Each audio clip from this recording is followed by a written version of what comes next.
भैया देव ऋषि नारद बाबा विचार करते हैं इतना वक्त भी हमारे पास में नहीं है जो हम तपस्या करके शरीर सुंदर बना सके। हाँ अब जाए तो जाए का, करें तो करें क्या। एक बात और बताऊं दादा, जब किसी को कोई दिखाई नहीं देता तो उसे भगवान की शरण में जाना पड़ता है। नारद ने विचार किया मैं धूप बत्ती लगा दूं। हाँ भैया देव ऋषि नारद बाबा ने देखा जब कोई नहीं सहायक है, ऋषि नारद ने जब जान लिया तब मजबूरी और लाचारी में श्री नारायण का ध्यान किया, मजबूरी और लाचारी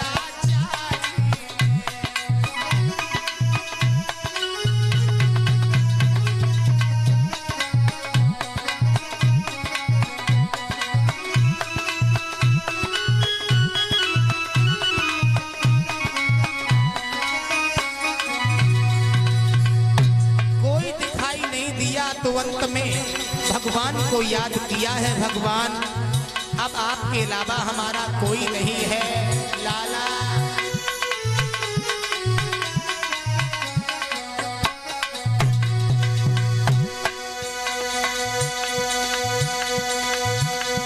जब कोई नहीं सहायक है, ऋषि नारद ने जब जान लिया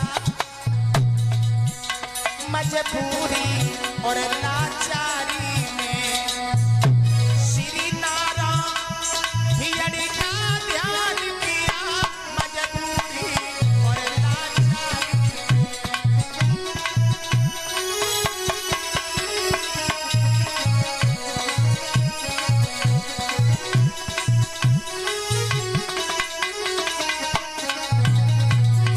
भैया जो नारायण भगवान को बुलाया नारद ने, आहा हुआ क्या।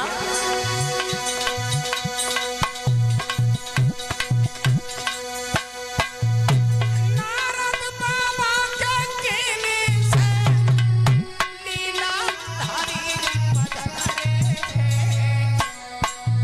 लहुआ से उन्नति नहीं न तब नारद ने नारायण के पाई पधारे हैं, उन्नति नहीं न तब नारद।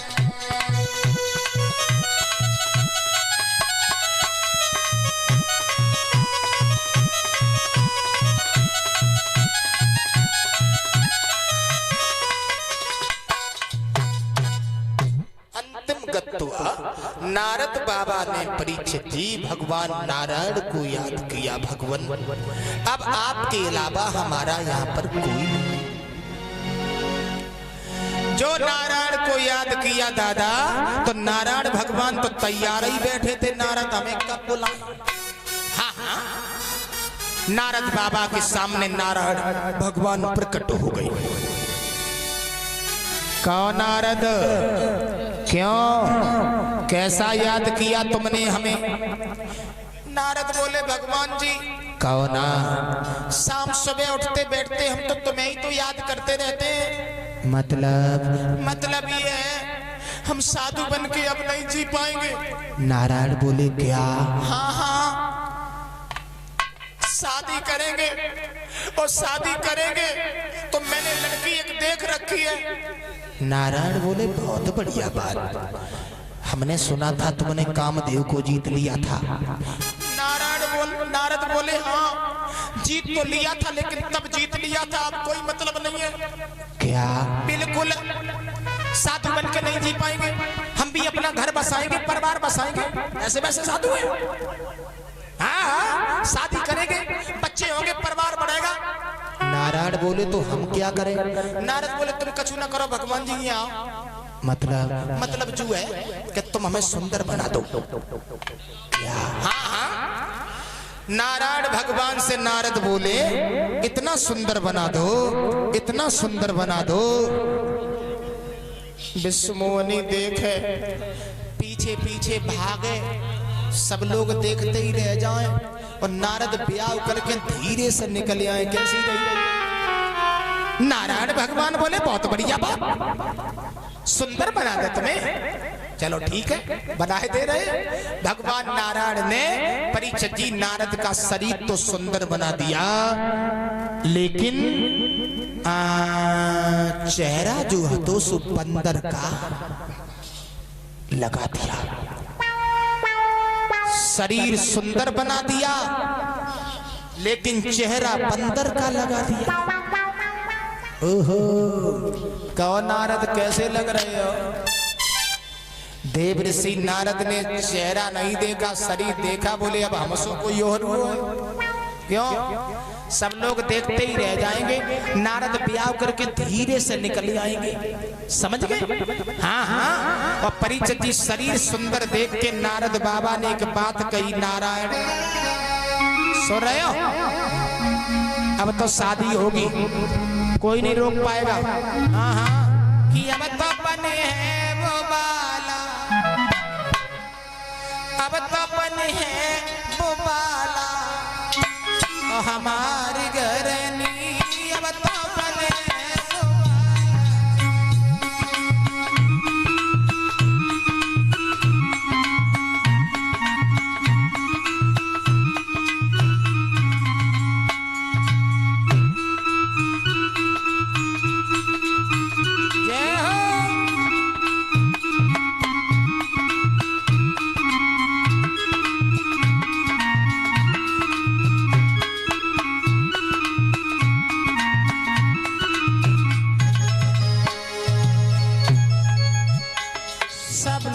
देखते रह जाएंगे।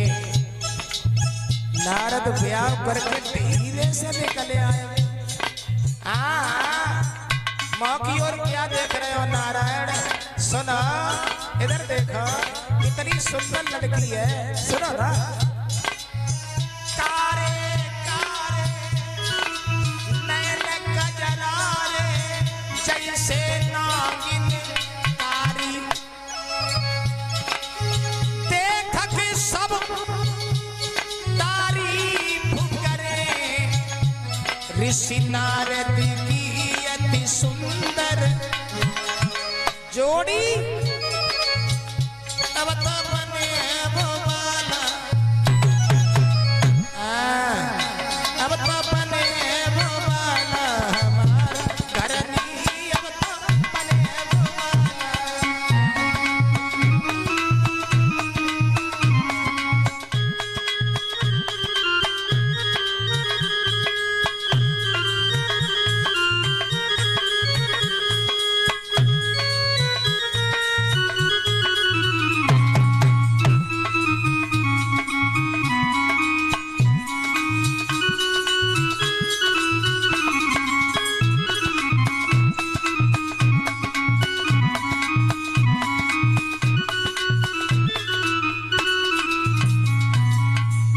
इसी बीच में हमारे पास बबलू यादव जी बीडीसी नंगला राय सिंह से 101 पत्र मुद्राएं भेंट कर रहे हैं। भगवान सुख और शांति दे।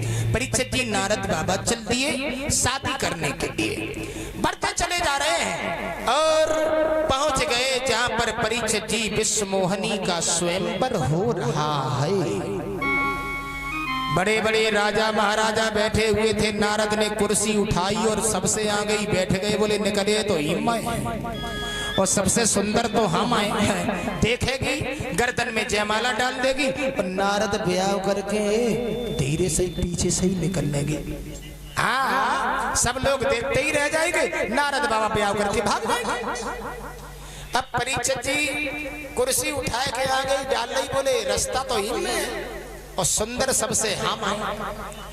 एक बार विश्वमोहनी ने परीक्षित जी जयमाला लेके एक बार नजर करी नारद की ओर, दूसरी बार चितइयों ना। बोले जो बंदर कहां से आओ? पीछे भगवान भेष बदल के बैठे हुए थे, उन्हीं के गर्दन में जाकर के विश्वमोहनी ने जयमाला डाल दी। और जो जयमाला डाली तो नारद की आग लग गई। अब आप ही बताओ, ब्याह करवे को जाओ, कोई दूसरों कल ले जाए। तो मुसीबत तो है ही। देव ऋषि नारद बाबा खड़े हो गए। लड़की बिल्कुल पागल, ये रूप की पहचान नहीं जानती। कितने सुंदर हम हैं, हमारे जयमाला नहीं डाली, वो काला करूप बैठा पीछे उसके जयमाला डाल दी। परीक्षित जी भोले बाबा के गढ़ भी बैठे हुए तो वो हंसने लगे, और जो हंसे तो नारद बाबा के और क्रोध बढ़ गया।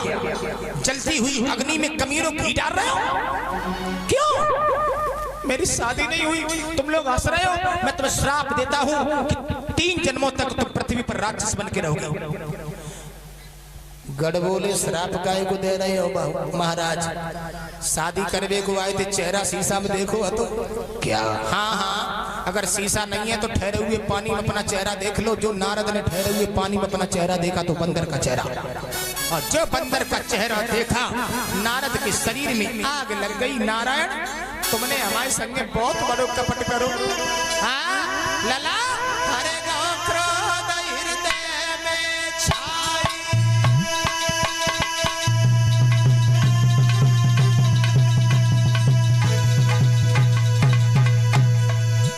वाह भाई वाह।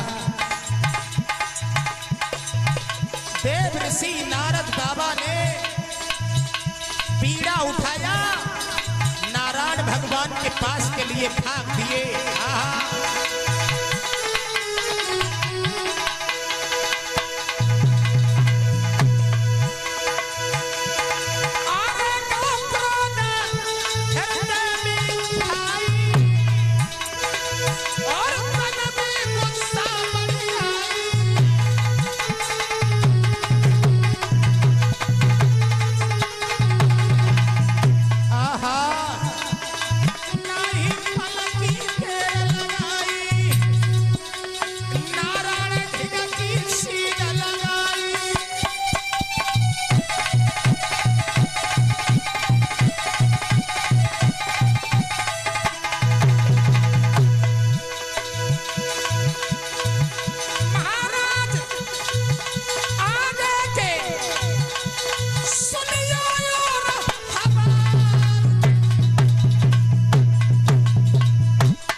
बहुत बड़े कपटी, किसी का घर बसता हुआ तुमने कभी देखा नहीं, देख नहीं सकते। एक बार ब्याह कर दे मन हने करो तो मन ना होती शादी तो मने। समुद्र मंथन हुआ था, लक्ष्मी जी निकली थी लेकर चुप्पी भाग गई। भोले बाबा को जहर दे दिया जो मर जाए। सुनो, मैं तुम्हें श्राप देता हूं, नारी के पीछे अमर रोए, एक दिन तुम भी रोओगे।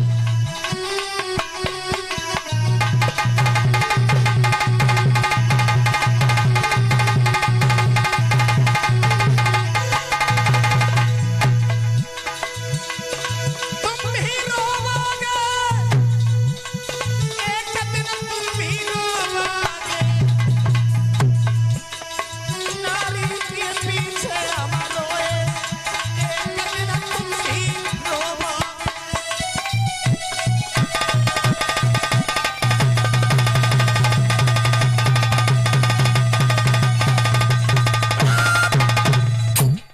नारी के पीछे जिस तरीके से हम रो रहे हैं, एक दिन तुम भी रोओगे। बंदर का चेहरा जो तुमने हमारे लगाया है, यही बानर सेना तुम्हारे काम में आएगी। ये नारद का श्राप है, समझ गए परीक्षित जी? जो नारद बाबा ने श्राप दिया तो भगवान ने अपनी माया को हटा दिया। नारद भगवान के चरणों में गिर गए। भगवान जी, हमसे बहुत बड़ी भूल हो गई, मैं नहीं समझता था ये हमारे मुखार बिंद से क्या शब्द निकल गए। नारायण भगवान बोले, कोई बात नहीं नारद, तुम्हारे श्राप से ही हमें भूतल पर जाना है।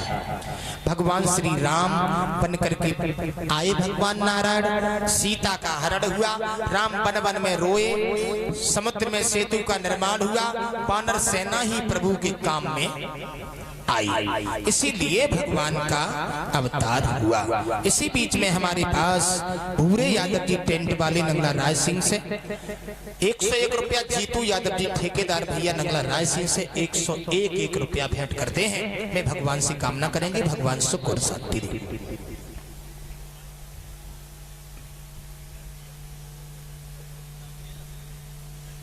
प्यारे एक लाइन का सभी लोग कीर्तन बोल लो और आगे भगवान श्री राम का अवतार किस प्रकार से हुआ वो आप लोग बड़े भाव से श्रवण करेंगे।